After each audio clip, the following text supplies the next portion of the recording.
राहुल गांधी का स्टैंड मणिपुर में बिल्कुल अलग देखने को मिला।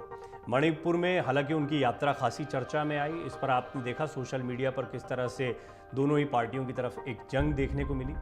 एक तरफ बीजेपी ने आरोप लगाया कि उनके जाने से माहौल ख़राब हुआ है, कई जगहों पर विरोध हुआ, तो कांग्रेस की तरफ से कहा गया कि उनके पक्ष में नारेबाजी हुई है, उनका समर्थन किया गया, लोग चाहते थे कि वो यात्रा करें। इस सारी यात्रा के बीच में राहुल गांधी आपको यहाँ पर बोलते हुए बहुत कम दिखाई पड़े हैं या न के बराबर वो बोले हैं। क्या ये सोची समझी रणनीति है? आइए समझने की कोशिश करते हैं। मणिपुर की 2 दिवसीय यात्रा के दौरान कांग्रेस पार्टी के पूर्व अध्यक्ष राहुल गांधी ने प्रधानमंत्री नरेंद्र मोदी और गृह मंत्री अमित शाह के खिलाफ एक शब्द नहीं बोला।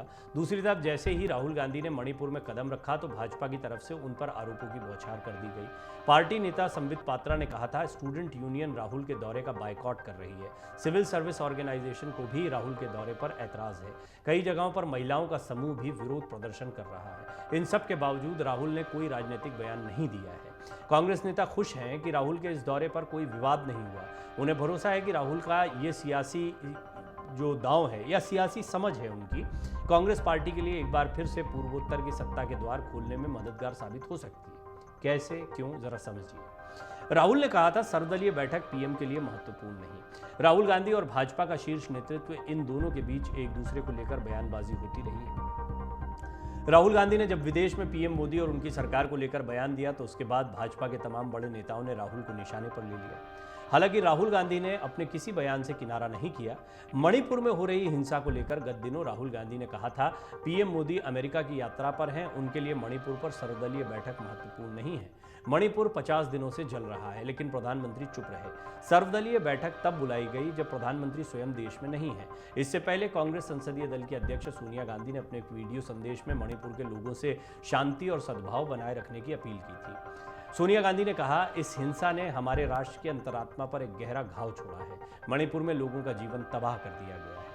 कांग्रेस के पूर्व राष्ट्रीय अध्यक्ष राहुल गांधी ने मोइरांग में राहत शिविरों का दौरा कर हिंसा से पीड़ित लोगों का दुख दर्द जाना। इम्फाल में सिविल सोसाइटी के प्रतिनिधियों से मुलाकात की। राहुल का कहना था कि ये घटना न केवल मणिपुर के लिए बल्कि देश के लिए भी अत्यंत दुखद और दर्दनाक है। उन्होंने राजभवन पहुंचकर मणिपुर की राज्यपाल अनसुईया उइके से भी चर्चा की। राज्यपाल को राहत शिविरों में आवश्यक संसाधनों की कमी से अवगत कराया। वो बोले कि हिंसा से कोई समाधान नहीं निकलने वाला है, सिर्फ शांति ही समाधान है।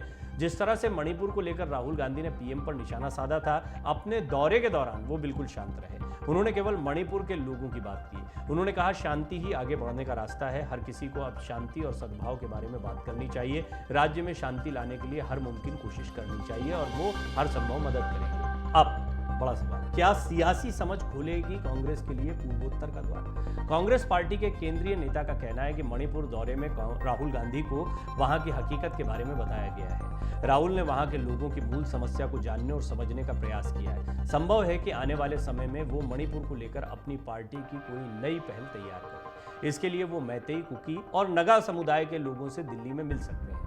पार्टी नेता का कहना था कि भाजपा जो भी बयान दे, लेकिन राहुल की सियासी समझ ने कांग्रेस के लिए दोबारा से पूर्वोत्तर का द्वार खोलने की राह प्रशस्त की है। केंद्र में भाजपा के सत्ता में आने से पहले उत्तर पूर्व के अधिकांश राज्यों में कांग्रेस की सत्ता रही है। असम के सीएम हेमंत बिस्वा शर्मा भी पहले कांग्रेस में ही थे।